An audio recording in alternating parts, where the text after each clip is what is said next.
හොඳයි. තුනුරුවන්ගේ ආශිර්වාද සියලු දෙනාටම සියලු යහපත් උදා වේවා කියලා ප්‍රාර්ථනා කරනවා.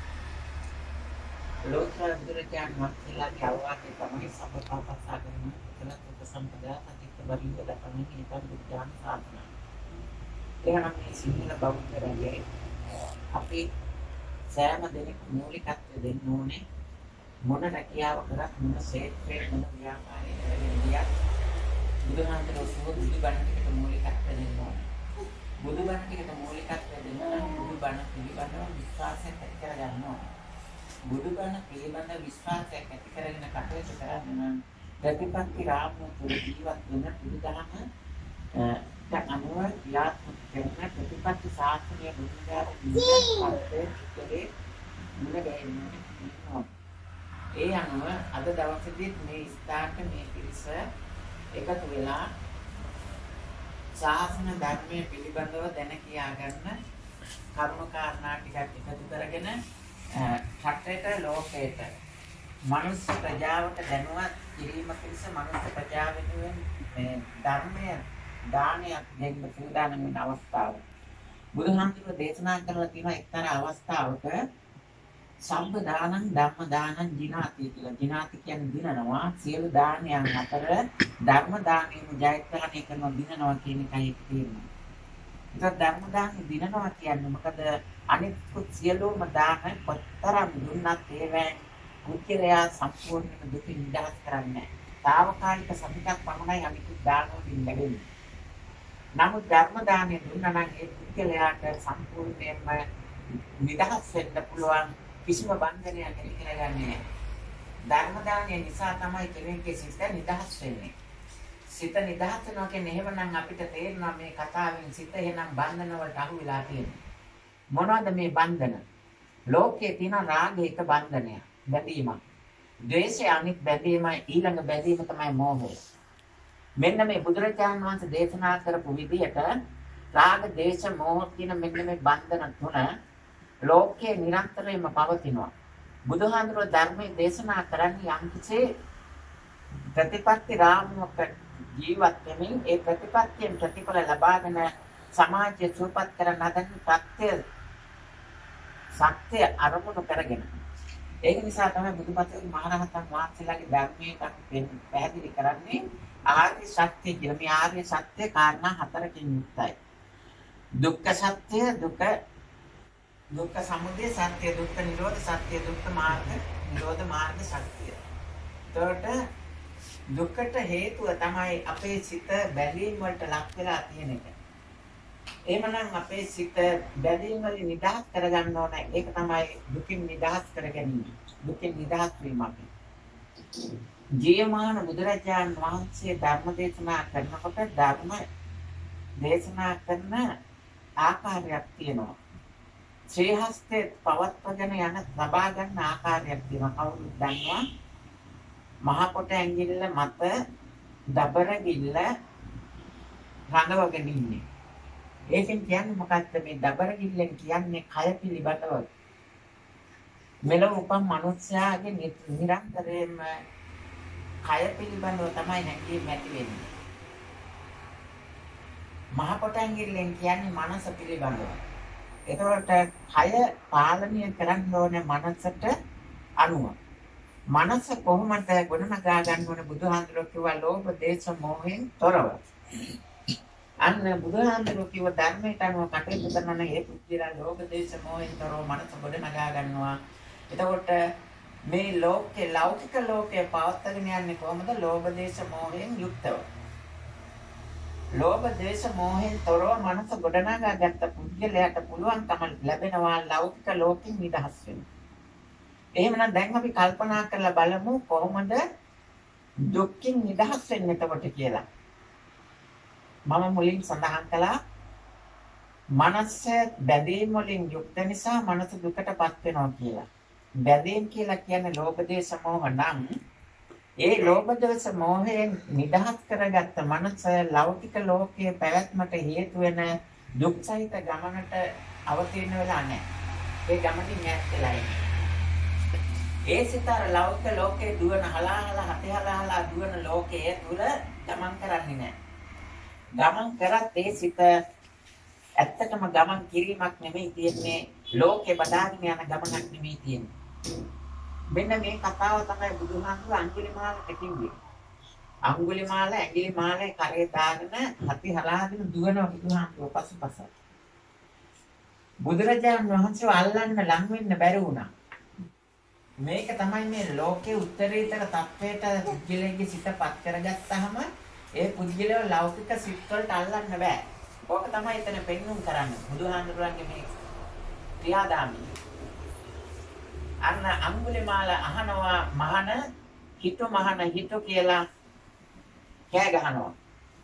දැන් අඟුලිමාලට බුදුහාමුදුරුවෝ කියනවා මොකද්ද දේශනා කරන්නේ? අඟුලිමාල මම නැවතිලා තියන්නේ ඔබයි නවතින්න ඕනේ. අන්න එතෙන්දි කිව්වේ මොකද්ද මේ සංසාරයේ නැමැති ගමන් කරන වේගවත් ගමනට අවතීර්ණ වෙලා අඟුලිමාල ඉන්නේ. බුදුරජාණන් වහන්සේ මේ සංසාරයේ නැමැති වේගවත් ගමනින් නැවතිලා ඉන්නේ.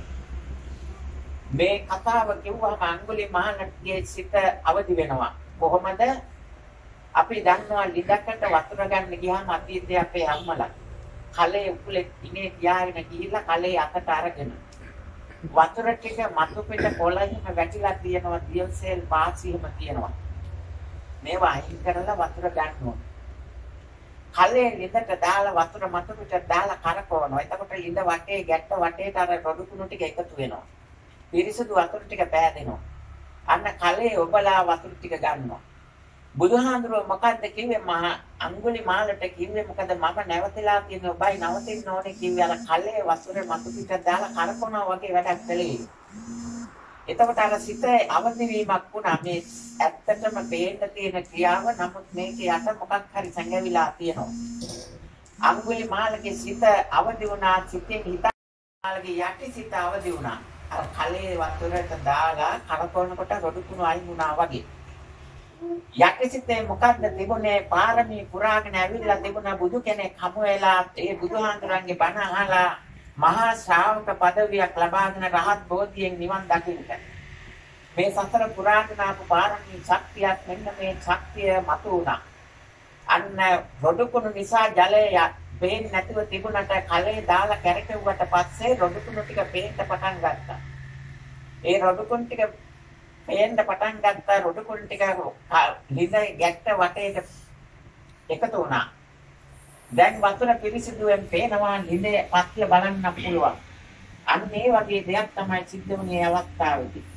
දැන් බුදුහාමුදුරුවෝ කිව්ව වචනේට අඟුලිමාල සසරදී කරපු වැඩ ටික මතක් වුණා. මොනවද සසරදී කරේ? අන්න මැද සිතෙන් යට සිතට අවදි වුණා. මේ බුද්ධ වචනය කිඳා බැහැගෙන ගියා අඟුලිමාලගේ යට සිත දක්වා. සසර බුදුවරුන්ගෙන් විවරණ ලබාගෙන තියෙනවා. හොඳ දේවල් කුසල් කරලා අදිස්ථාන කරලා ප්‍රාර්ථනා කරලා තියෙනවා මට බුදු කෙනෙක් මුණ ගැහෙන්න. බුදු කෙනෙක් මුණ ගැහුණාම බුදු බණ ටික අහලා අවබෝධය අරගෙන අර මම මුලින් සඳහන් කරපු විදිහට මේ සිත බන්ධනය වෙලා තිනා ලෝභ දේශ මොහයෙන් මෙන්න මේවෙන් ඈත් කරගන්න. මෙන්න මේ අවස්ථාව මතු වුණා. සතරදී බුදුවරුන්ගෙන් විවරණ ලබාගෙන පාරමී පුරාගෙන ආපු ගමන සිහිපත් වුණා. මන්නේ මොකද්ද කරන්නේ? මගේ යටිසිතේ තියෙන්නේ මොනවද ශක්තිය? අන්න අඟුලිමාලට තමන්ගේ සිතේ තමන් එකතු කරගත්ත ශක්තිය සිහිපත් වුණා. කරන මෝඩ වැඩේ ගැන අවබෝධ වුණා. දැන් මම සඳහන් කළා ලෝභ දේශ මොහ කියලා. ලෝභයත් ද්වේෂයත් නැතුණත් මෝහය අපේ සංගවිලා තියෙනවා. ලෝතර බුදුරජාණන් වහන්සේ ධර්මයේ දේශනා කරන්නේ කොහොමද? මේ සුලංගිල්ල තමයි මෝහයට පෙන්눔 කරන්නේ. සුලංගිල්ල අපේ කුඩා මැඟිල්ල. ඒක එච්චර ගණන් ගන්නේ නැහැ කවුරුවත්. ඒ වගේම මෝහය ගොඩාක් ලොකුට තිබුණාට ඒක හැංගිලා තියෙනවා. ද්වේෂයත් රාගයත් කියන දෙක ක්‍රියාත්මක වෙන්නේ මෝහය නිසායි. හැබැයි මෝහය නිසා ක්‍රියාත්මක වුණාට මෝහය හැංගිලා තියෙනවා. අර දෙක තමයි ඉදිරිපත් වෙන්නේ පෙරටම.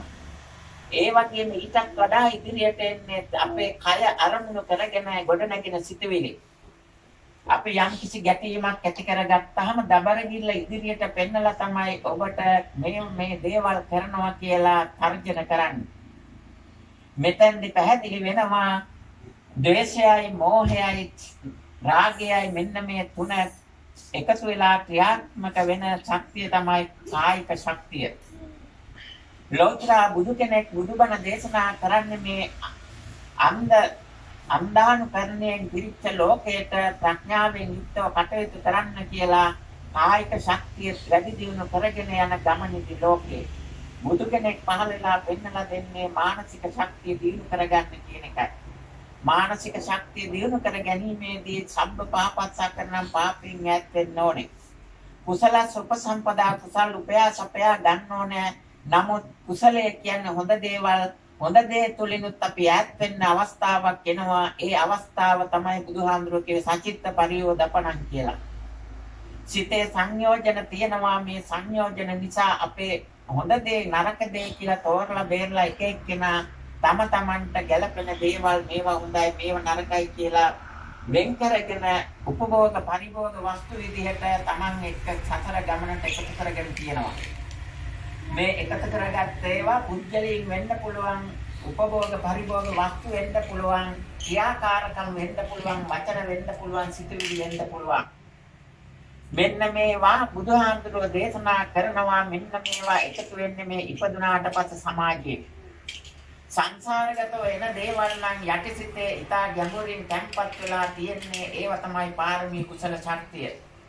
ඒ හේතුක කුසල කර්මයක් මත මනුස්ස ආත්මයක් ලබාගෙන උපන් පුජ්‍යලයකට සමාජයෙන් අහන්න දකින්න ලැබෙන්නේ අවතුම් පැවතුම් විහෙරණ අවවාද අනුශාසනා මඟ පෙන්වීම ලැබෙන්නේ නවලෝතර ශ්‍රී සද්ධර්ම මාර්ගයට යොමු වෙච්ච කෙනෙක්ගෙන් නොවේ නම් ඒ සියලුම දෙනා දෙන්න මාර්ග පෙන්වීම මඟ පෙන්වීම සිතේ බැඳීම ඇති කරනේවා. එහෙමනම් අපි මේ අවතුම් පැවතුම් විහෙරණ පවත්වාගෙන යෑමේදී ආදර්ශය අවවාදයෙන් සහ ආදර්ශයෙන් පෙන්වලා දෙන දේවල් අපි එකතු කරගන්න ඕනේ කල්යාණ මිත්‍රාශ්‍රය. එහෙම නැති අයගෙන් මේවා එකතු කරගත්තොත් අපිට දුක් කරදර ඇති වෙනවා. මක් නිසාද සෑම දිනම බලන්නේ කය හදලා සැප විඳින එක. කයට බෙහෙතක් දීලා සැප විඳින එක. කයට යම් තර්ජනයක් ගර්ජනයක් කරලා සැප විඳින එක තමයි ලෞකික සමාජයේ ක්‍රමය. නමුත් ලෝකයට ස්ථීරසාර සැපක් ලැබුණේ ලෝකෝත්තර සමාජයෙන් ලෞතර බුදුගුණ බලයෙන් ඒ නවලෝතර සම්බුද්ධ ශාසන ධර්මයේ. ඒ තුල තමයි තියෙන්නේ සිත හදා සැප ලබන ක්‍රමය. එහෙමනම් අපි බලන්න ඕනේ ලෞතර බුදුරජාණන් වහන්සේ දේශනා කළ විදිහට ඒ මාර්ගයේ පෙන්වලා දෙන්නේ කල්යාණ මිත්‍රය. කල්යාණ මිත්‍රය කියන්නේ කවුද? බහූ දේවා මනුස්සාච මංගලානි අචින්තයං ආකංකමානා සොත්තානං ගෘහි මංගල මුත්තමං. භාග්‍යතුන් වහන්සේ දේව මිනිසුන් සහිත ලෝකයාට මේ කල්යාණ මිත්‍රයන් ඇසුරට හොඳ දේවල් මංගල කාරණා පෙන්වලා දෙනවා. එතෙන්දී පළවෙනි කාරණේ විදිහට කියන්නේ අසේවනාච බාලාන. බාලයන් ඇසුරු නොකළ යුතුයි. බාලයන් කියන්නේ කවුද? පස්පව් කරන අය. ඊළඟට පස්පව් නොකර හිටියත් පස්පව් කරන අයට අනුබල දෙන අය. මේක හොඳයි මේක මේ කරන්න මේ වගේ දිරිගැන්වීම් කරන අය, අත්උදව් දෙන අය. ඊළඟ පිරිස තමයි පස්පව් කරන්නේත් නැහැ, පස්පව් වලට අත්උදව් දෙන්නෙත් නැහැ. නමුත් මේ හලාහල විශේෂිත සමාජය පාපය නිසා දුකින් දුකටපත් වෙලා අන්ධකාරයේ ගමන් කරනකොට මුළු සමාජයම සම්බුද්ධ ශාසන දහම පසක තියාගෙන අපි කාලේ ඉඳලා ජීවත් වෙන්න ඕනේ. මේ පිරිස තරහ කරගෙන බෑ කියලා පව් කරන අයට පාපේ විපාක පෙන්වලා දීලා ධර්මයේ දේශනා කරලා පාපයෙන් ඈත් කරවන්න කටයුතු කරන්නේ. තමන් ධර්මයේ දන්නවා නමුත් ලෞකික දේයක් අරමුණු කරගෙන තමන්ගේ මඩේ තරගෙන ගැනීමට තමන්ට සිව්පස්සේ ලබා ගැනීමට නිහඬව ඉන්නවා.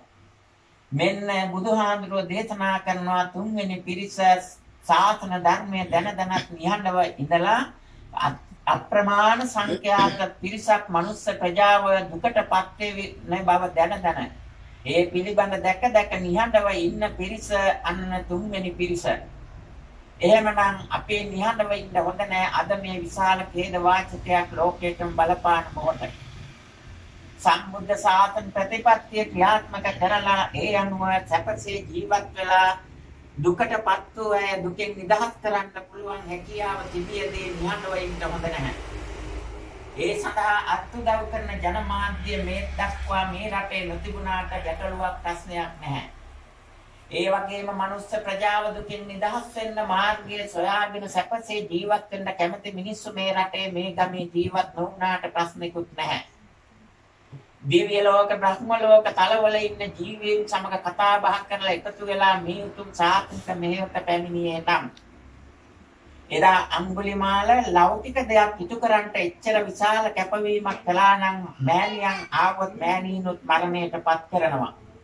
මොකද ගුරු පූජාව ඉටු කිරීමට එහෙමනම් ඒ බුදු කෙනෙක් හමු වෙලා මහරහත් පදවියට විවරණගෙන අරගෙන පාරමී පුරපු රහත් බෝධියෙන් නිවන් දකින්න තරම් ශක්තියක් තිබිච්ච කෙනෙක් එච්චර ප්‍රබල දෙයක් කරන්න ඉදිරිපත් වුණා නම් එහෙමනම් පරම සත්‍ය තුලින් ලෝකේ සුවපත් කරන්න පසුවිම තිබියදී අපි නිහඬව සිටීම විශාල වරදක්. ඒ වරද කොහොමද ලෞකික ලෝකයේ සුවපත් කරන මෙතෙක් පහළ වෙච්ච බුදුවරයන් වහන්සේලාගේ අභිමතය ඉටු නොකිරීම. එහෙමනම් බුදුන් නිවැරදිව දැක්කනම් බුදුන් දැකලා දැනගත්ත දේ සමාජයට දෙන්න ඕනේ. එතකොට සමාජයත් බුදුන් දකිනවා. ඒ සඳහා අවශ්‍ය කර්ම කාරණා ක්‍රියාත්මක කරන්න අපි 10 වෙනිදා මෙම ස්ථානයේ ධර්ම දේශනාවක් කළා. මොකද්ද? ඒ ධර්ම දේශනාවෙන් කරුණු විශාල පිරිසකට පැහැදිලි කිරීමක් ඇති වුණා. ඊළඟට 11 වෙනිදා 20යි 21යි ඒ කියන්නේ මේ බුදුරු 5 දෙනෙක් බුදු වෙච්ච වසර. ඒ සිහිපත් කරලා ගණන් හදන්න පුළුවන් වසර එකතුව 5යි මේ අවුරුද්දේ 20යි 21යි. 11 වෙනි මාසේ 11 වෙනිදා අපි මොකද්ද කළේ? ඊළඟට එක අරමුණකින් එක වැඩපිළිවෙලක් යදාගත්තා. ඊළඟට අපි ගියා මේ ගෞතම බුද්ධ ශාසනය ගෞතම බුදුරජාණන් වහන්සේගේ ශ්‍රී මුඛයෙන් මේ බුදුබණ ටික නිකුත්ුනේ ශ්‍රී දන්ත ධාතුන් වහන්සේගේ ස්පර්ශය ලබාගෙන. ඒ දලදා මාලිගාවට ගිහිල්ලා එම ස්ථානයේ දැන් දහම් පත්‍රිකා මෙම ස්ථානට නැවත එනතුරුම මගේ ජනතාවට දහම් පත්‍රිකා බෙදමින් ඒ ගමන අපි එදා නිම කළේ. ඊළඟට 12 වෙනිදා මොකද කළේ? මේ බුදුමග දැනගෙන බුදුහාඳුර පෙන්නපු ධර්ම මාර්ගය දැනගත්තා.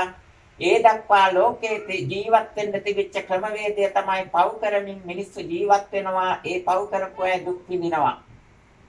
පින් කරමින් මිනිස්සු ජීවත් වෙනවා. ඒ පින් කරපු අය සැප විඳිනවා. පින් පව් දෙකම අபிසංස්කාර මාර කියලා බුදුහාඳුර සඳහන් කළා. මොකද සංසාර ගමන පෝෂණය කරනවා.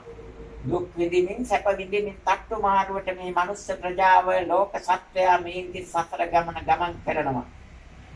මෙන්න මේ සංසාර ගමනින් අත්මුදවන්න තමයි බුදු කෙනෙක් ලෝකයට පහළ වෙලා සියලු පාපයන්ගෙන් වැළකීලා තමන්ට ලැබිච්ච සිත කය වචනේ උපයෝගී කරගෙන කුසල් කරන්න කියලා කියන්නේ. කුසල් කරනකොට බුදුහාමුදුරුවෝ දේශනා කළා දස කුසල් කරන්න. සිත කය වචනේ මෙන්න මේ මාර්ගයේ නිවැරදිව අවබෝධ කරගෙන එදා බුදුහාමුදුරුවෝ දේශනා කළේ ලෞකික සමාජයේ ජීවත් වෙන ක්‍රමවේදයක වඩා වෙනත් උඩුගම් බලා යන ක්‍රමයක් මේ කුසල් කරගෙන යන මාර්ගය. මේ ගැන පැහැදිලි කිරීමක් 12 වෙනිදා අපේ ධර්ම දේශනාවෙන් සිද්ධ කළා. ඊළඟට අපි 13 වෙනි දින මොකක්ද කළේ? අපිට මේ බෞද්ධ මධ්‍යස්ථානයේ කටයුතු කරගෙන යනකොට මේ ලෞකික සමාජයේ බුදුහාමුදුරුවෝ දේශනා කරපු ධර්මයේ පැත්තක දාලා ලෞකික කටයුතු මත ජීවිතය පවත්වාගෙන යන අය සමග එකතු වුණාම බලපාන කරදර බාධක බොහොමයි. නරක තිරිසන් പ്രേත අසුර කියන සතර පායේ කට්ටියගෙන් බලපෑම් මෙල්ල වෙනවා. ඒ බලපෑම් වලට මෙම ස්ථානයේ ලක් වුණා. කොහොමද? අහක යන නිලව් ටිකක් ඇවිල්ලා වහලේ එහෙමම පැත්තක්ම කඩලා දැම්මා. ඊළඟට මොකද්ද සිද්ධ වුනේ? 13 වෙනිදා එදා දින දවස තුලදී විශාල දුකක්. සිල්වත් ගුණවත් කෙනෙකුට කරදරයක් විපත්තියක් වුණාම ලෞකික සමාජයේ සාසන දහමට යොමු වෙච්ච කෙනෙකුට කරදරයක් විපත්තියක් වුණාම ඉදිරිපත් වෙන්නේ නැහැ. මේ ස්ථානයේ 99 අවුරුදු 1999 අවුරුද්ද අවසානයේට මේ කාමරයක් වැහෙන්නම විශාල කලබලක් ආවා. විශාල නායයම. ඒ නායයම සිදු වෙච්ච අවස්ථාවේ කිසිම කෙනෙක් හිටියේ නැහැ. නමුත් මෑතදී මේ පාරා ඉන්න පොඩි කණ්ඩියක් කැඩිලා පාරට වැටිලා එතන ඒ ස්ථානයේ වීඩියෝ කරලා සමාජගත කරනවා. විශාල පිරිසක් ඇවිදින් බලනවා. නොයෙකුත් විදිහට පස් අදිනවා මේ වගේ වැඩ කළා. මේක තමයි මේ බුද්ධ ශාසනය අනුව ජීවත් වෙනකොට තමන්ගේ හිත හදා ගන්න ඕනේ. කම්පාවටපත් නොවේ හිත හදා ගන්න කෙනෙකුට පමණයි පුළුවන් වෙන්නේ මේ ශාසන ගමනේ තරණය කරන්න. එහෙම නැති වුණොත් අටලෝ දහමින් කම්පා වෙන පුද්ගලයෙකුට මේ ශාසන ගමන තරණය කරන්න බෑ. ඒක නිසා තමයි බුදුහාමුදුරුවෝ කියවා අෂ්ටලෝක ධර්මයේ කම්පා නොවේ හිත හදා ගන්න. මේකට කියනවා තාදී ගුණය කියලා. තාදී ගුණය කියන්නේ තරාදී ගුණය කියන එක. තරාදීකින් මොකද්ද කරන්නේ? දෙපැත්තේ පියන් දෙක තියෙනවා. එක පැත්තකට බඩු දානවා, අනිත් පැත්තේ පඩිය දානවා, බර බැලන්ස් කරනවා. මේ සමාජයෙන් ලාභ අලාභ නින්දා ප්‍රශංසා සැප දුක් මේ වගේ දේවල් පුද්ගලයාට එනකොට ඒවා තරාදී බැලන්ස් කරනවා වගේ මධ්‍යස්ථව හිතන්න පුළුවන් වෙන්න ඕනේ. එන්නේ පුද්ගලයාට පමණයි ජයග්‍රහයි ගමන යන්න පුළුවන්. මෙන්න මෙතෙන්දී පැහැදිලි කරන්න ඕනේ අර මුලින් සඳහන් කරපු විදිහට සම්බුද්ධ ශාසන ප්‍රතිපත්තියට අනුව අතීතයේ මේ විදිහට දේවල් සිද්ධ වෙලා තියෙනවා. 13 කියන්නේ දුක් සහිත දිනයක්. ඒ 13 වෙනිදා ඒ විදිහට වැඩ ටික ඉටු කළා සම්බුද්ධ ශාසන ප්‍රතිපත්තියට අනුව. එදා අදිෂ්ඨානයක් ඇති කරගත්ත ඒ වැඩ ටික කරන ගමන් මේ වගේ දුක් කරදර ඇති වෙන්නේ පිරිසිදු නිවැරදි ශාසන ධර්ම දැනගෙන හිටියත් ශාසන ධර්මයට අවතීර්ණ නොවන මනුස්ස වර්ගයාට ඇලී ගලී වාසය කිරීම නිසා මෙවැනි දෙයක් සිද්ධ වෙන්නේ. ඒක නිසා එදා තීරණයකට එළඹුණා නිවැරදි ධම්ම ගනුගමනය කරනවා කියන එක.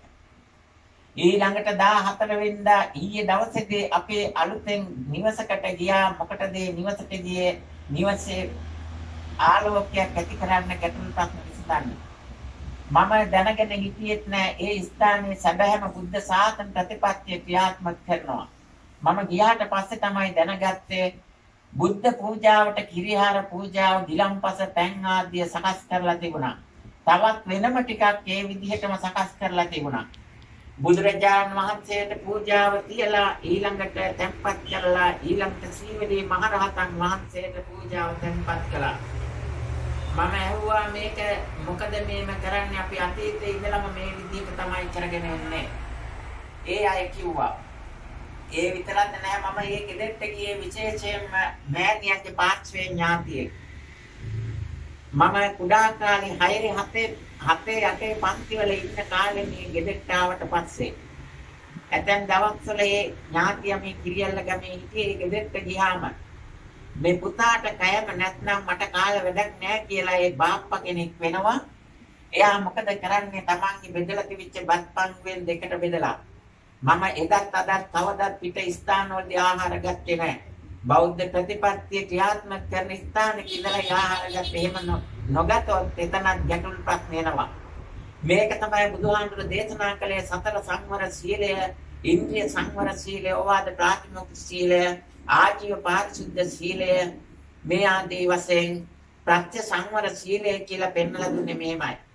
ගන්න ප්‍රත්‍ය ගැන දැනගන්න ඕනේ. මේ දුකක් ඇති වෙනවද, කරදරයක් ඇති වෙනවද, Tamanට දුකක් ඇති වෙනවද, අනුන්ට දුකක් ඇති වෙනවද කියන එක. ඊළඟ ප්‍රත්‍ය ගත්තට පස්සේ Tamanට ඒකෙන් අවඩක් වෙනවද, සංසාර ගමනට දුකක් ඇති වෙනවද, සීලයට කැලලක් ඇති වෙනවද, බාධාවක් වෙනවද කියලා දැනගන්න ඕනේ. ඊළඟට බලන්න ඕනේ ආහාර පාන ගන්න ස්ථානයේ යම් බලවේග ක්‍රියාත්මක කළා Tamanට කරදර කරලා ඒ අකුසල් කරගන්නවද කියලා එක බලන්න ඕනේ. එහෙමයි ඒ ස්ථානේ ඉන්නවද කියලා බලන්න ඕනේ. මේ විදිහට මේ ප්‍රත්‍ය බුදුහාමුදුර දේශනා කරපු සතර සංවර සීලය පැහැදිලි කරනකොට ওই ටික තමයි කෝටියක් සංවර සීලය කියලා කියන්නේ. ගණන් කරලා ඉවර කරන්න බැරි නිසා. නමුත් අද මේක පැහැදිලි කරන්නේ නැහැ. එහෙමනම් බුද්ධ ශාසන ආරම්භයේ සීල සමාධි ප්‍රඥා කෝටියක් සංවර සීලයෙන් සිටේ තැන්පත් බවක් ඇති කරගන්න ඕන. අටලෝ දහමින් කම්පා නොවි ජීවත් වෙන්න. මේ විදිහට කරුණාකාරණා ක්‍රියාත්මක කරමින් සම්බුද්ධ ශාසනික ශක්තියෙන් ලංකාවට ඇති වෙලා තියෙන විපත්ති කරදර, ලෝකයට ඇති වෙලා තියෙන විපත්ති කරදර වෙනස් කරලා උතුම් සම්බුද්ධ ශාසන ගමන අවතීර්ණ වීමේ අරමුණින් අද දවස ගත්තාම දැන් 14 උතුම් වටිනා ස්ථානෙට ගිය අද 15 වෙනිදා. 15 කියන්නේ මොකද්ද? අපි කලින් සඳහන් කරලා තියෙනවා ලෝකයේ පහ කරන දවස.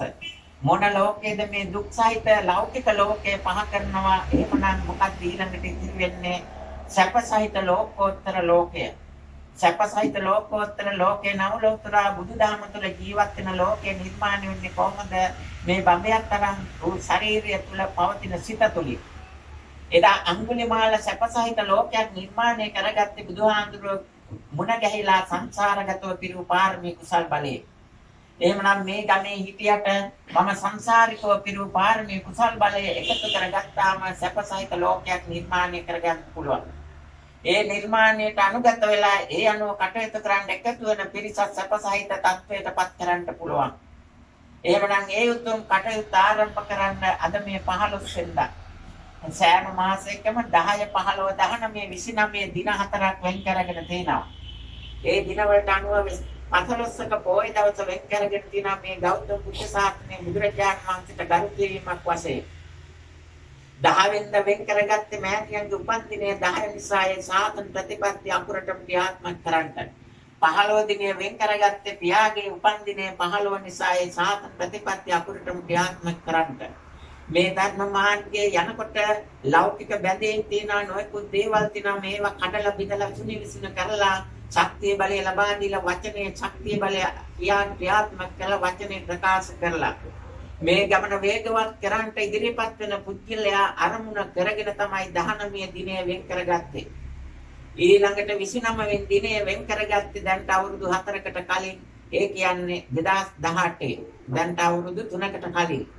වෙසක් මාස 29 වෙනිදා පියාගේ පරලෝක සපත්වීම අරමුණු කරගෙන වෙසක් පුර 15ක පොය දවසේ තමයි මේ බෞද්ධ මධ්‍යස්ථානයේ සැබෑ නායකත්වය මට ලැබුණේ. එදා ඉඳන් අදට අවුරුදු 3යි. එහෙමනම් අද මේ 11 වෙනි මාසේ 15 වෙනිදා ලෝකේ පහ කරන් සුදුසුම දවස. ලෞකික ලෝකේ ලෞකික ශක්තියෙන් බොහෝ දෙනා සුවපත් වෙනවා සැප විඳිනවා කියලා කියන අර බුදුරජාණන් වහන්සේ පෙන්වලා දීපු ලෞකික తాවකාලික සැප නෙමෙයි ස්ථීරසාර ලෝකෝත්තර සැප ආරම්භ කරගෙන ගමන ආරම්භ කරනකොට බුදුදහමට ගරු කරන තුනුරුවන්ට ගරු කරන සීල සමාධි ප්‍රඥාදී උතුම් ගුණයන්ට ගරු කරන එකතු වේ. මනුෂ්‍ය ලෝකයේ මනුෂ්‍යයෝද දිව්‍ය ලෝකයේ දෙවියෝද බ්‍රහ්ම ලෝකයේ බ්‍රහ්මයෝද පාරමී කුසල් බලයෙන් යුක්තව සතර අපාගතව මේ කාල වකවානුව තුළ ජීවත් වෙන අපාගත සතර අපාගත ජීවීහුද මේ තුන් සාසන ගමන් මගට අවතීර්ණ වෙනවා එකතු වෙනවා. එහෙනම් මේ ධම්මගේ ධර්ම කරුණු සාකච්ඡා කරලා ඒ පණිවිඩය සමාජගත කරන්නට අද මේ අවස්ථාවේ මේ අය පැමිණීම ඉතාම වැදගත්. මේ අවස්ථාවේ දැන් සමාජගත කරන මේ කාරණේ සමග කියන්න ඕනේ කාරණයක් කියනවා. ලෝකයේ දුක් ඇති වෙන කාරණා කීපයක් තියෙනවා. ඒවා නියාම ධර්ම කියලා සඳහන් කරනවා. සිත බුදුදහමට අනුව සකස් කරගත්තේ නැත්නම් යම් කෙනෙක් ඒ පුද්ගලයා ඒකාන්තයෙන්ම දුකින් දුකටපත් වෙනවා. ඊළඟට ඉතිරි වෙන කාරණා හතර තමයි උතු නියාම, බීජ නියාම, කම්ම නියාම, ධම්ම නියාම. සිත අටලෝ දහමින් කම්පාවටපත් නොවේ තැන්පත් කරගෙන බුදුහාඳුරෝ කිව්වා ඉන්ද්‍රකීලයක් මෙන් සිත සකස් කරගත්තේ නැත්නම් අටලෝ දහමින් සිද්ධ වෙන බලපෑම් වලදී පුද්ගලයාගේ සිත කම්පාවටපත් වෙනවා. මේ කම්පාවටපත් වීම අතර ඊළඟට මේව ආරම්භ කරගෙන තමයි රාගය, ද්වේෂය, මෝහය කියන මේ ශක්තියින් ක්‍රියාත්මක වෙන්නේ. මේ මෝහය නැති කරන්නට නම් නිවැරදි සත්‍ය අවබෝධය දෙන්න ඕනේ. නිවැරදි සත්‍ය අවබෝධය තුළ ජීවත් වෙන පුද්ගලයෙක් එකතු වෙලා මුණ ගැහිලා ධර්මාන්තර ප්‍රතිපත්තියට සංසාරගත ත්‍රිහෙතක කුසල කර්මයකින් මනුෂ්‍යාත්මයක් ලබාගත් මිනිසෙක්ම එකතු වෙන්න ඕනේ. ඒ එකතු වීම දුරකථනයෙන් කරන්න බෑ, දහම් පත්‍රිකාවකින් කරන්න බෑ. එහෙමනම් අර බඹයක් තරම් වූ ශරීරය සමග තියෙන සිතත් සමග මේ සංවරශීලී සිත සමග එකතු වෙලා එකට දහම් කරුණු ක්‍රියාත්මක කරන පසුවීමට එන්න ඕනේ. ධර්මයේ ක්‍රියාත්මක නොකරන තැනක ඉඳන් ධර්මයේ ක්‍රියාත්මක කරන්න බෑ, ධර්මයේ උකහා ගන්න බෑ.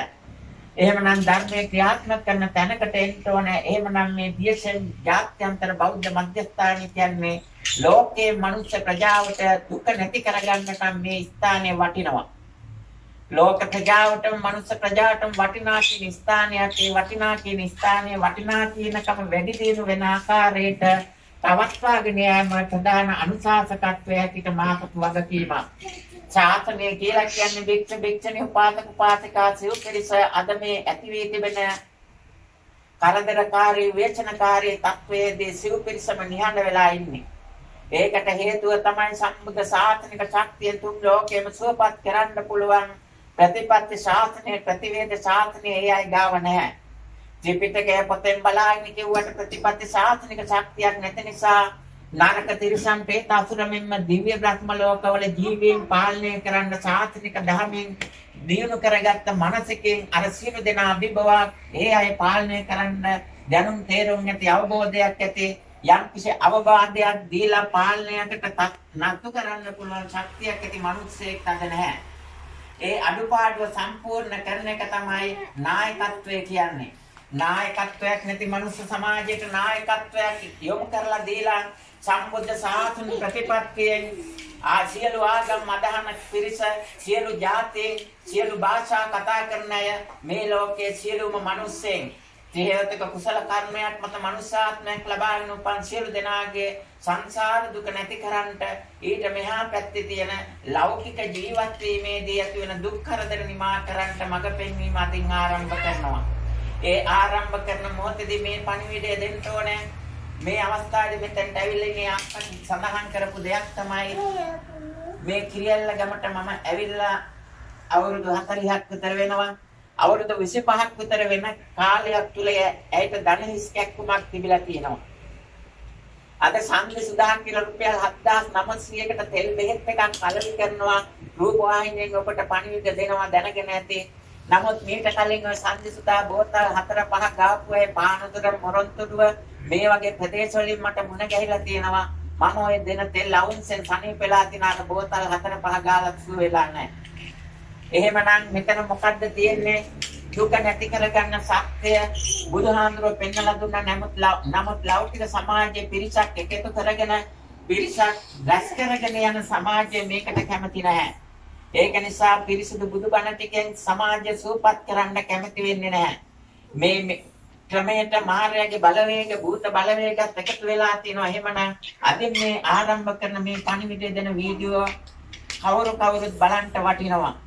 අවුරුදු 25ක් තිස්සේ තිබිච්ච වේදනාවක් ධනහිස් වේදනාවක් එක්කම පෙනිසිලින් කුප්පියක දැමුව තෙල් සුළු ප්‍රමාණයකින් ඒ වේදනාව සුවපත් කරන්න පුළුවන් වුණා. මේක කලේ කොහොමද? උතු නියාම, බීජ නියාම, කම්ම නියාම, ධම්ම නියාම කියන මේ නියාම ධර්ම හතරෙන් එකක් හෝ වෙන දෙයක් නිසා හෝ ඒ ධනහිස් වේදනාව ඇතිලා තිබුණේ චිත්ත නියාමයෙන් මේ නියාම ධර්ම හතර වෙනස් කරන්න පුළුවන්. ඒ චිත්ත නියාමයෙන් තමයි තෙල් බෙහෙත් ගෑවේ. නමුත් තෙල් ටික විතරක් ඒ තෙල් ටිකේ වටිනකමක් නෙමෙයි තියෙන්නේ ගොඩනගාගත්ත සිතේ වටිනකමක්. ඒක නිසා දැන් මේ රෝගේ සුවපත් වුණා. අද උදේ මට කියනවා මේ තෙල් නැවත ගිනාවොත් මට ගිනක් දෙන්න මල්ලි කියලා. ඒ අවස්ථාවේදී අක්කට මම දහම් දෙකාරණයක් සිහිපත් කළා. ඒක මේ වීඩියෝ බලන සියලුම දෙනාටම වටිනවා. මේ ලෝකේ හොඳයි කියන දේත් අපි රැස් කරගන්න හොඳ නැහැ. එතන තෘෂ්ණාවක් ඇති වෙනවා. ඒ තෙල් වලට ධනහිස් කැක්කම සුව වුණා කියලා ඒ තෙල් එකතු කරගත්තොත් ඊළඟට ඒ තෙල් තියෙනවනේ මට කියලා ඊළඟට ඔතන තෘෂ්ණාවක්. ඒකත් සතර ගමන් කිරීමක්. ඊළඟට ওই තෙල් Taman ළඟ තියෙනකොට මොකද වෙන්නේ? ධනහිස් කැක්කම තියෙන අය මේ දුක් විඳින අය හොයා යන්න වෙනවා. නැත්නම් තෙල් ටික නිකන් තියාගෙන ඉන්නවනේ. ඒක නිසා මොකද්ද කරන්න ඕනේ අපි? බුදුබණ ටික මෙතනයි තියෙන්නේ. ධර්ම දානි උතුම්ම දානි කියන්නේ මෙන්න මෙතනටයි මේ පැය භාගයක තරම් වෙලාවක් කියෝ ආවේ මේ ටික පැහැදිලි කරන්න ඔයගොල්ලන්ට. ධර්ම දානි උතුම්ම වටිනකම තියෙන්නේ මෙතනයි. ධර්මය දුන්නාම හිත හැදෙනවා. හිත හැදුනහම ගත ලෙඩ වෙලා තියෙන දේවල් කෙලෙස් සිතෙන් අයින් වෙනවා. ශරීරයේ ලෙඩ පවත්වාගෙන යන්න හිතේ කෙලෙස් නිසා මේ දස කෙලෙස්යන් තියෙනවා. මේ කෙලෙස් අයින් කරන්න ඕන සංයෝජන අයින් කරනවා කියන්නේ බුදුවරු පෙන්නලා දෙන්නේ මේක. මේ தත්ත්වය ක්‍රියාත්මක වෙනකොට නරක තිරිසන් പ്രേත අසුර පමණක් නෙමෙයි ඔය විද්‍යාවේ කියන බැක්ටීරියා විස බීජ වෛරස් ඔය සේරම වෙනස් කරන්න පුළුවන්. එවැනි උතුම් මිනිස්සෙක් ජීවත් වෙනකොට ඒ මිනිස්සෙක් ආස්වාද ප්‍රාස්වාද කරන හුස්ම පිට වෙනකොට ඒ පරිසරයෙන් ඒ විස බීජ අයින් වෙනවා. නමුත් මෝඩ මිනිස්සු මොකද්ද කරන්නේ? එක හැන්දෙන් බෙදනවා. සිල්වත් ගුණවත් කෙනාටත් මුඛවාදම් බෙදගෙන සමාජය ඇවිදින්න කියනවා. එහෙම නැතුව සමාජය සුවපත් කරමින් පරිසරයේ වාතාශ්‍රය පිරිසිදු කරමින් යනවා නම් ඒ පුද්ගලයා දඬුවම් කරනවා. මෙන්න මෙතනදී මෝඩකමින් සිද්ධ වෙන පාලනය සහ ප්‍රඥාවෙන් වෙන පාලනය අතර වෙනස පැහැදිලි වෙනවා. ඒක නිසා සම්බුද්ධ ශාසන ප්‍රතිපත්තියට අනුගතව කටයුතු කරන්න ජීවිතය ආලෝකමත් කරගන්න පුළුවන්.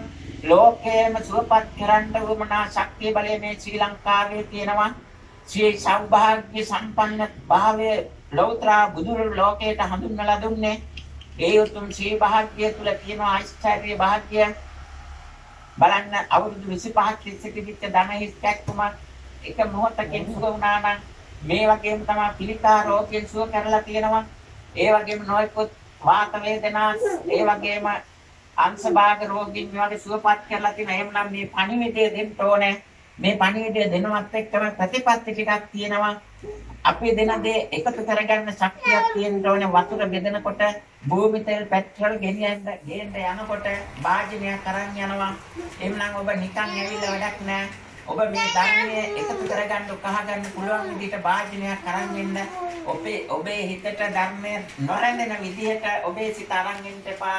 ඒක නිසා තුන් ලෝකෙම මෛත්‍රී ජලයෙන් තමවදාළ බුදුරජාන් වහන්සේගේ බුදුබණ ටිකෙන් ඔබ සුවපත් කරන්නේ. ඔබගේ කායික වේදනා සුවපත් කරන්නේ. ඔබගේ පෞල් ප්‍රශ්න සුවපත් කරන්න පියවර ගන්න. ඒක නිසා තුනුරුවන්ට ගරුත්වයෙන් යුක්තව පළවෙනි සිල්පදයේ තියෙන ලෝකේ සුවපත් කරන්න මම නිර්මාංශිකව ප්‍රතිපත්තියට යොමු වෙලා මේ ධර්මයෙන් පිහිට ගන්න කටයුතු කරනවා කියන හැඟීමෙන් කටයුතු කරන්නට. ඒ වගේම තමයි මත්තුතර මද්ද්‍රව්‍ය අන්තගාමීව වසවත්ති මාර්ගය තුල පිරිස ලෝකයට දීපු දෙයක්. ඒ සුදුසු දෙයක් නෙමෙයි. මනුසාත්මයක් ලබාගත් ඔබට ඒ තත්ත්වයෙන් ඈත් වෙලා මේ උතුම් සාසන ප්‍රතිපත්තියට යොමු වෙන්න කටයුතු කරන්නට මේ වගේ පංචශීල ප්‍රතිපත්තිය කඩ කරන යට දුක් කරදර ඇති වෙන එක වළක්වන්න බෑ. ඒ වගේ අයට දුක් කරදර ඇති වීම වළක්වන්න නම් කරන්න තියෙන එකම දේ ධර්මාන්තරණ ප්‍රතිපත්තියට යොමු කිරීම. ඒ සඳහා ධර්මාන්තරණ ප්‍රතිපත්තියට යොමු කිරීමට නම් ධර්මයේ අර්ථයෙන් ධර්මයෙන් අවවාද අනුශාසනා කරන්න ඕනේ. ඒ කාරණේ මුල ඉඳලාම අපි කරගෙන ආපු දෙයක්. අද ඉඳලා අලුත් ක්‍රමවේදයක් ආරම්භ කරනවා. ඒ අලුත් ක්‍රමවේදය පටන් ගන්න එහෙමනම් අද 15 වෙනිදා ලෞකික ලෝකයේ දුක් විඳින පිරිස හදවතින් බැහැර කරලා දුක් සහිත ලෞකික ලෝකයේ හදවතින් බැහැර කරලා සැප සහිත ලෞතර බුදුරජාණන් වහන්සේ පෙන්නලා දීපු ලෞතර සම්බුද්ධ රාජ්‍යයට පිවිසලා ඉන්න සාත්‍වික මේ ආරම්භ කරන්නේ. ඒ සාත්‍වික කරන්න කටයුතු කරන්න අපේ අනිෂ්ඨානය ඇති කරගනිමු. සංසාරගතව කරගත්ත කුසල විපාක අනිවාර්යයෙන්ම තමන්ගේ සෙවණැල්ලමින් තමන්ට වෙහසක් කරදරයක් නැතුව තමන් පසුපස එනවා. තමන්ට කුසල වේ විපාක කොයිතරම් හොඳට විපාක දෙනවද කියලා තමන්ට තේරෙන්නේ නැහැ. සැපසේ ජීවත් වෙන එක විතරයි තියෙන්නේ. නමුත් තමන් කරපු අකුසල විපාක තමන්ගේ සිතට දුකක් ඇති කරවමින් තමන් පසුපස එනවා. ඒ එනකොට අර කරත්තේ බැඳපු ගුණා පසුපස කරත්තේ ඇදීගෙන එනවා වගේ තමන්ට විශාල දුකක් දැනෙනවා. එහෙනම් සංසාරගතව බුදුවරුන්ගේ විවරණ ලබාගෙන ආපු ගමන් මඟ වෙනස් කරලා ලෞකික සමාජයේ කෙරෙහි ආශාවෙන් එකතු වෙන පිරිස කෙරෙහි ආශාවෙන් මේ ලෞකික සමාජ ගමනට මං අවතීර්ණ උනේ. එහෙමනම් අදින් පස්සේ ඒ දුක් සහිතව ඇදගෙන ගිය කරත්තේ වගේද කරත්තේ ලැබු ගොනෙක් වගේ ගමන් කරන්න පුළුවන් පසුබිම අදින් පස්සේ ඇති වෙනවා. සංසාරගත පාරමී කුසල ශක්තිය අඟුලිමාලට ඇතිවෙච්ච බුදු දැකීමෙන් ඇතිවෙච්ච ශක්තිය ගොඩනගෙනවා. එහෙමනම් අද අදිස්ථාන කරන්න ලෝකයට සුවපත් කරන්න පුළුවන් නායකයෙක් කිරියල්ල ගමෙන් ලෝකයට බිහි වෙන්නේ කොහොමද? කරඳන මූලික අධීර කරගෙන කරඳන නාගහවෙල කියන නාගහක් මූලික වෙලා ඇතිවෙච්ච වෙල. එහෙමනම් ගෝවිතැනට මූලිකත්වය දීලා නාගහ කියන්නේ මෛත්‍රී බෝසත්වයන්ට බුද්ධත්වයට පිහිට වෙන වෘක්ෂය. කලින් බුදුරු 7-9කට පිහිට වෙලා තියෙන 8 බුදුරජාණන් වහන්සේලාට අතර ඒ වගේම තමයි ඒ ස්ථානේ ධම්මුල්ල කියන ධර්මයේ මුල්ලකට වෙලා සංගවිලා තිබුණ. නමුත් අදින් පස්සේ මුල්ලකට වෙලා ධර්මයේ තියෙන්නේ මුල්ලකට වෙලා ඉඳෙන්නේ ලෞකික ධර්මයටයි. ලෝකෝත්තර ධර්ම ක්‍රියාත්මක වෙනකොට විපාක දීම පටන් ගන්නවා ලෞකිකත්වයට. ලෞකිකත්වයේ පස්පව දස කුසල් කරපුවට විපාක දෙනකොට ඒගොල්ලන්ට හැංගෙන්න වෙනවා. ඒක නිසා සම්බුද්ධ ශාසන ප්‍රතිපත්තියට අනුගතව ජීවත් වෙන අය සැපසේ ජීවත් වෙන්න මාර්ගය අද සිට විවර වෙනවා. ඒ විවර වෙන්නේ කොහොමද? ලෞතර බුද්ධ රාජ්‍යයට අවතීර්ණ වෙලා අධ්‍යාත්මික නායකත්වයේ තුලින් සැබෑ මනුස්සත්වයට නිවැරදි නිසි මඟ පෙන්වීමක් කරමින් සිද්ධ වෙන කාර්යයක්. එහෙමනම් දැන් අදිෂ්ඨානයක් කරගන්නේ ධම්මකට එනවා කියලා මේ දක්වා ඔබ නොයෙකුත් ආකාරයෙන් පස්පව් දසක් කුසල් කරන්න පුළුවන්. බුදුරජාන් වහන්සේට උපමාවක් දීලා තියෙනවා නෙළුම් මල මඩේ පිපෙන නෙළුම් මල කඩාගෙන බුදුහාඳුරුව ගාවට ගෙනල්ලා තිබ්බට පස්සේ නෙළුම් මලට වඳිනවා බුදුහාඳුරන්ට වඳිනවා නෙළුම් මලටත් වඳිනවා.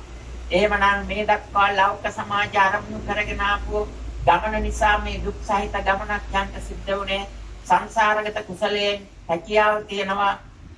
මේ අහන දකින සියලුම දෙනාට චේතනාව වෙනස් කරගන්න පුළුවන් නම් පරම සත්‍ය කල්යාණ මිත්‍රාශ්‍රය වෙනුවෙන් විශ්වාසය ගොඩනගා ගන්න පුළුවන් නම් විශ්වාසා පරමාර්ථ ඥාතේ අඟුලිමාල වගේ වැරදි කරාට කොපමණ වැරදි කරාත් මේ පුජ්‍යලා ආරම්භ කරගෙන මේ ධර්ම මාර්ගය ආරම්භ කරගෙන මම අද පටන් කටයුතු කරනවා කියලා තීරණය කළොත් අර මඩේ පිපුච්ච නෙළුමක් බුදුහාමුදුරුවෝ ළඟට ගෙනින් තිබ්බහම ඊළඟට මල් නොරගෙන එන ඒ කියන්නේ මල් නැතුව එන අය අර මේසේ මත තියෙන මල් ටිකට අත තියලා අත ගහලා බුදුහාමුදුරුවන්ට වැඳලා යනවා. එහෙමනම් සංසාරගත කුසලයක් නැති අයට පින්කම් කර කර හිටපු අයට දැන් ඔන්න අවස්ථාව තියෙනවා සම්බුද්ධ ශාසනය බුදුවරුන් හමුවේ විවරණ ලබාගත් ශක්තිය බලයෙන් මේ උතුම් ශාසනික මේවර ඉෂ්ට සිද්ධ කරන්නේ මේ ගැන විශ්වාසය ඇති කරගෙන ඔබට මල් නැති වෙන්න පුළුවන්. නමුත් මෙතෙන්ට ඇවිල්ලා තුනුරුවන් අරමුණු කරගෙන අර මඩේ පිච්ච නෙළුම බුදුහාඳුරුව හමුවට ගෙනින් තිබ්බා වගේ අද පටන් බුදුරජාණන් වහන්සේලා හමුවට ගිය නෙළුම් මලක් වගේ මේ ජීවිතය. ඒක නිසා ඔබට හැකියාව තියෙනවා කැමතිනම් විශ්වාසයක් ඇති කරගන්න පුළුවන් නම් මේ අරමුණු කරගෙන සම්බුද්ධ ශාසනයේ මෛත්‍රී බුද්ධ ශාසනයේ පිරුපාරමී ශක්තිය අරමුණු කරගෙන වැඳුම් පෙදුම් කරලා ඒ අරමුණින් මම නිවැරදි මඟට එනවා කියලා තමන් ලබාගත් මනුෂ්‍යාත්ම භාවයේ වෙනත් පහත් ආත්මයකට යන්නේ නැතුව මිනිස්සෙක්ම වෙලා ඊළඟ ආත්මෙත් ඉපදිලා උතුම් සම්බුද්ධ ශාසනික ශක්තියෙන් සුවපත් භාවය ලබා ගන්නට. එහෙමනම් මඩේ පිපිච්ච නෙළුමක් උපමාවට අරගෙන මේ සඳහන් කරපු උපමාව සිහිපත් කරලා කටයුතු කරන්න සෑම දිනකටම අවස්ථාව තියෙනවා. ලෝතර බුදුරජාණන් වහන්සේ ධර්මයේ දේශනා කරපු විදිහට සප්පපාපසකරණං සීල පාපයන්ගෙන් වැළකෙන්න ශක්තිය බලයක් කරගන්න මේ අරමුණු කරගන්න. එතකොට මීට වඩා පහත් තැන් වලින් එන නොයෙකුත් පාපකාරී බලවේග වලින් ඔබ අරගෙන යන ගමන වෙනස් කරන්න පුළුවන් වෙයි. ඊළඟට කුසල සුපසම්පදා කුසල් කරන්න ධර්ම මාර්ගයේ යොමු වෙන්න මේ ස්ථානය අරමුණු කරගන්න. කුසල වර්ධනාරාමයේ කියන කුසලයේ වර්ධනය කරන ස්ථානයක්. ඒ වගේම තමයි සම්බුද්ධ ශාසනයේ දීසෙන් ජාත්‍යන්තර බෞද්ධ මධ්‍යස්ථානයේ බුදුවිරු කියන්නේ බුදුරජාණන් වහන්සේගේ වීරත්වය. බුදුරජාණන් වහන්සේගේ වීරත්වය තමයි මොකද්ද? කොතරම් සමාජයෙන් ජරාව තමන් කරා ආවත් ඒවැය නොගෑවී ජීවත් වීම. ඊළඟ සමාජයේ අප්‍රමාණ පස්පව දස කුසල් කරපු අය සුවපත් වෙන විදිහට තමන්ගේ චිත්ත ශක්තියෙන් ඒ සුවපත් කිරීම. ඒ විදිහට විශාල වැඩ පිළිලක් කරලා තියෙනවා. සිද්ධ වෙලා තියන්නේ සත්‍ය සමාජගත වෙලා නැති එකයි. නමුත් අද පටන් මේ සත්‍ය සමාජගත කරවන්නට ඊළඟට කාරණේ තමයි දැන් එහෙමනම් ඔබට හිතෙනු වෙලාවට මෙහෙට වෙන්නේ නැහැ. අපේ සඳහන් කරපු දින 10 15 19 29 දින සහ 15ක පොය දවස්වලදී ශාසන ප්‍රතිපත්තියට අනුකූලව කටයුතු කරන මෑණියන් සහ පියාණන් මේ ස්ථානයේ ඉඳද්දී ඒ අය සමග මේ බෞද්ධ මධ්‍යස්ථානයේ කටයුතු වලට සහභාගී වෙච්ච ඒ වගේම මේ ශාසනික මෙහෙවරට එකතු වෙලා කටයුතු කරපු අයට තමයි මේ දිනවලදී එන්න වෙන්නේ. ඊළඟට ඉරිදා දිනවලදී අපගේ බෞද්ධ මධ්‍යස්ථානයේ සම්බන්ධව මේ සමාජයේ ඉන්න ඕනම කෙනෙකුට පස්පව දස කුසල් කරන අයට ඒවෙන් අත්මි දෙන්න ඕන නම් මේ ස්ථානය අරමුණු කරගෙන අපි කරන වැඩ පිළිවෙල අරමුණු කරගෙන මම හොඳ පුද්ගලයෙක් වෙලා ඇති වෙන දුක් කරදරින් වළක්වගෙන පවුලේ සියලුම දෙනාටත් යහපත උදා කරන සතුටින් ජීවත් වෙනවා කියන චේතනාව ඇති කරගන්න කෙනෙකුට අපේ මුණ ගැහෙන්න පුළුවන්. අපේ ජාත්‍යන්තර බෞද්ධ මධ්‍යස්ථානයේ ප්‍රධාන කාර්යාලය මහජන සම්බන්ධතා කාර්යාලය මේ පණිවිඩ ඔබට සියල්ලම ලබා දෙන්න අපකප්පේ කටයුතු කරපු ඉසිරු මහාන් ජයකොඩේ මේ මහත්මයාගේ නිවසේදී අපි ඉරිදා දිනවලදී ස්ථානයේ පවත්වන විශේෂ වැඩමුළුවක්. ඒ අවස්ථාවට පැමිණලා සහභාගී වෙන්න පුළුවන්. ඊට කලින් සුදුසු පේවීමක් තියෙනවා. මේ සාතනික කටයුතු වල දෙවියන්ගේ වැඩට පේවෙනවනේ. ඊට වඩා පේවීමක් තියෙනවනේ බුද්ධ ශාසනයේ කටයුතු වලට. මොකද දෙවියන්ට වඩා ඉහළින් බුද්ධ ශාසනය තියෙන්නේ. සාතන ප්‍රතිපත්තිಯಿಂದ ඔය කියන හැම දෙවි කෙනෙක්මත් ලෝකයට පහළ වුණේ. ඒක නිසා දෙවියෝ මුල්තැන දීලා දෙවියන්ට මුල්තැන දීලා කටයුතු කරන අය මුල අමතක කරලා අර ඉස්සලාපු කනට වඩා පස්සේ ආපු අංග ලොකු කරගෙන යන අය. ඒගොල්ලන්ට හරියන්නේ නැහැ. ඒගොල්ලන්ට වරදිනවා. ඒක නිසා ඔබට නිවැරදි ගමනක් යන්න නම් තුනුරුවන් අරමුණු කරගෙන මේ බෞද්ධ රටේ තුනුරුවන්ට මූලිකත්වය දීලා කටයුතු කරන්න. ඒක නිසා අප මුණ ගැහෙන්න එනකොටත් ඒ සුදුසු පරිදි Tamanගේ නිවසේ ඇවතුම් පැවතුම් විහෙරණ සකස් කරගෙන දින 3ක් හෝ 7ක් ඒ විදිහට ඉඳලා අපි මුණ ගැහෙන්න ඉරිදා දිනවලදී අර මුලින් කියපු දින 5ට අයිති වෙන ඉරිදා දිනවලදී ඒ ස්ථානයේ අපි යමු වෙන්නේ නැහැ. ඒකත් දැනගන්න ඕනේ. ඊළඟට ඉතිරි සෑම දිනකම මේ ස්ථානයේ නිදහසේ ශාසන ප්‍රතිපත්තිය ක්‍රියාත්මක කරමින් ප්‍රතිපත්ති ශාසනික ශක්තිය දිව්‍ය ලෝක බ්‍රහ්ම ලෝක කරා යොමු කරමින් ඒ අය සූපත් කරන්න වැඩ කටයුතු කරන අනෙක් කිසිම දිනයක කිසිම පුද්ගලෙක් මේ ස්ථානට ගන්නෙ නැහැ. අවුරුදු 40ක් තිස්සේ මේ ස්ථාන නිදහසේ තිබුණා. ඕනම කෙනෙකුට උදේ දවල් රාත් 365 දවසක් මෙතෙන්ට එන්න අවස්ථාව තිබුණා. අප්‍රමාදේන සම්පාදේත කියේ බුදුහාමුදුරුවෝ ඒකයි බුද්ධ ශාසනික වැඩ ක්‍රියාත්මක වෙනකොට ප්‍රමාද නොවි යොමු වෙන්න ඕනේ ඒවට. ඉතින් ප්‍රමාදය තමන්ගේ පසුතැවිල්ලට හේතු වෙනවා. ඒක නිසා දැන්වත් අප්‍රමාදව කටයුතු කරන් දැන් ওই ලැබිලා තියෙන දින කීපය තුළදී ඒ දිනවලදී යොදාගෙන තම තමන් දුක් කරදර නැති කරගන්න සාධන ප්‍රතිපත්තියට අනුගතව කටයුතු කරන්න. එහෙමනම් සෑම දිනකටම තුන්වන්ගේ ආශිර්වාද ප්‍රාර්ථනා කරනවා. ලෞතර බුදුරජාණන් වහන්සේ ධර්ම දේශනා කරපු ධර්මචක්‍ර මුද්‍රාව ගැන පැහැදිලි කරන්න ඕනේ. මේ විදිහට තමයි බුදුහාමුදුරුවෝ ධර්ම දේශනා කරලා අත තියාගෙන හිටියේ.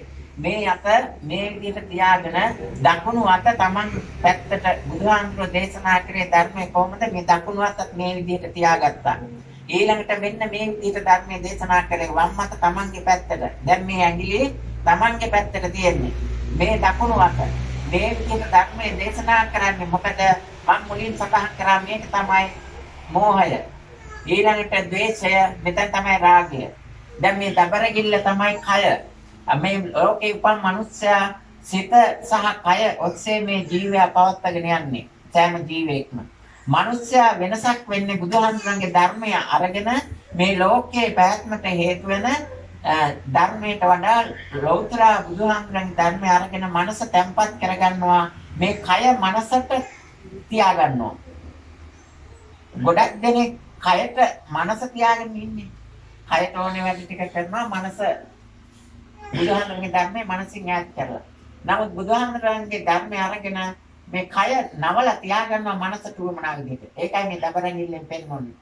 ඊළඟට රාග දේශ මොහ මේ තුන ලෝකයේ හොයි තිබුණා. ඒක ලෝකෙට අතහැරලා දාලා ඒකයි මේ උඩට යන්න දීලා තියෙන්නේ. පැත්තකට දාලා තියෙන්නේ. දැන් බුදුහාමුදුරන් ධර්මයට අනුව මනස හදාගෙන ඒ අනුව කය හදාගත්තා.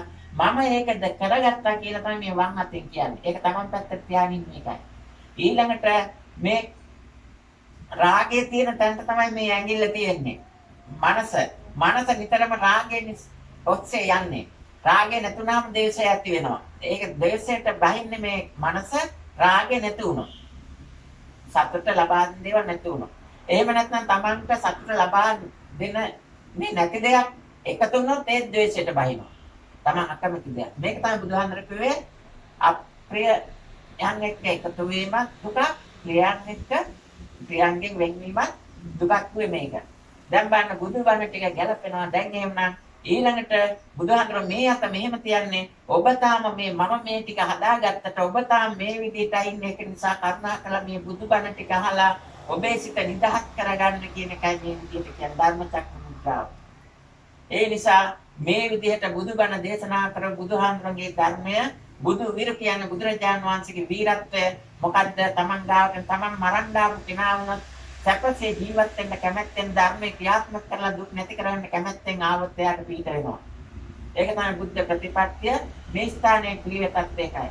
ඒ නිසා තුන් ලෝකයෙන් සූපත් කරන ප්‍රතිපත්තිය සමාජගත කරන අද දවසේ අම්මයි තාත්තයි දෙන්නම ජීවත්ව සිටියේදී ඇඳගෙන ඉන්න කමිසයක් මේ ඇඳගෙන ඉන්නේ. යුද්ධය නිමා කරන්න පූජා මාලාවට යනකොට අටමස්ථාන 12 මස්ථාන වල පූජා මාලාව කරන්න ඇඳගෙන ගිය කමිස මේ ඇඳගෙන ඉන්නේ. තාත්තා වාඩි වෙලා බුද්ධ වන්දනාව කරපු ආසනයේ වාඩි වෙලා ඉන්නේ. මොකද තාත්තා වයසට ගියාම බිම වාඩි වෙන්න බැරි නිසා වාඩි වෙලා හිටපො. එහෙමනම් ඒ සම්බුද්ධ ශාසන ප්‍රතිපත්ති අම්මා තාත්තා ජීවත්ව සිටියේදී කරපු වැඩ ඒ ඇඳුම් පැළඳුම් ඇඳගෙන ඒ උපභෝග පරිභෝග වස්තු පරිහරණය කරමින් තුන් බුදුවරුන් සිහිපත් කරගෙන ගෞතම බුදුහාමුදුරුවෝ ඊළඟට අම්මයි තාත්තයි දෙන්න කියන බුදුවරු තුන් බුදුවරුන් සිහිපත් කරගෙන මේ උතුම් සාසනික මෙහෙවර ආරම්භ කරන්නේ. එහෙමනම් මේ කින් සැනසීම ලබා ගන්නට කැමති සෑම දිනාටම අප්‍රමාද සැනසීමක් ලැබෙනවා. දෙවියෝද සුවපත් වෙත්වා බ්‍රහ්මයෝද සුවපත් වෙත්වා උතුම් බුදුගුණ බලයෙන් සැනසෙත්වා අනන්ත ප්‍රමාණ සුවයෙන් ප්‍රාර්ථනීය බෝධියට පැමිණ සංසාර දුකින් අත් මිදෙත්වා කියලා ප්‍රාර්ථනා කරමු. අප සෑම දිනාටම මේ උතුම් ධර්මයේ බලයෙන් ලෝකවාසී සියලු මනුෂ්‍ය ප්‍රජාවට මේ උතුම් බුදුබණ ටිකේ බලයෙන් තම තමන් අනුගමනය කරන ආගම් ජාති ආගම් මේ සියල්ලම ආරක්ෂා කරගෙන දුක් කායිකව මානසිකව දුක් කරදර ඇති නොවේ. සැපසේ ජීවත් වෙන වකවානුව කාලවකානුව උදා කර ගැනීම පිණිස මේ උතුම් බුදුබණ ටික උපනිශ්‍රය කරගනිත්වා කියලා සාදු කියලා ප්‍රාර්ථනා කරනවා. භවතු සබ්බ මංගලං රක්ඛන්තු සබ්බ දේවතා සබ්බ බුද්ධානුභාවේන සදා සොත්ති භවන්තු තේ භවතු සබ්බ මංගලං රක්ඛන්තු සබ්බ දේවතා සබ්බ බුද්ධ ධම්මානුභාවේන සදා සොත්ති භවන්තු තේ භවතු සබ්බ මංගලං රක්ඛන්තු සබ්බ දේවතා සබ්බ බුද්ධ හරි සංඝානුභාවේන සදා සොත්ති භවන්තු තේ ලංකාවේ තුල් ලෝකවාසී සියලු රටවල රාජ්‍ය නායකයෙක්ට ඒ රාජ්‍ය නායකයෙක් අනුගමනය කරන්නා වූ පොදු මහ ජනතාවට සමස්ත මානව වර්ගයාට දිව්‍ය ලෝක බ්‍රහ්ම ලෝක ආදී කාම ලෝක රූප ලෝක අරූප ලෝක ආදී තුන් ලෝකයේ සියලු ජීවීන් සුවපත් වේවිච්චේ උතුම් දේශනාවේ ප්‍රතිපත්තිමේ ශක්තිය හේතු වාසනා වේවා අභිවාදන සීලසේ සම්මාචාපචාරණෝ චත්තාරෝ ධම්මා වර්ධන්ති ආයුවන්නෝ සම්බලං ආයුරෝග්‍ය සම්පත්ති සග්ග සම්පත්ති මේවච අතෝ නිබ්බාන සම්පත්ති නිනාතේ සම්චතු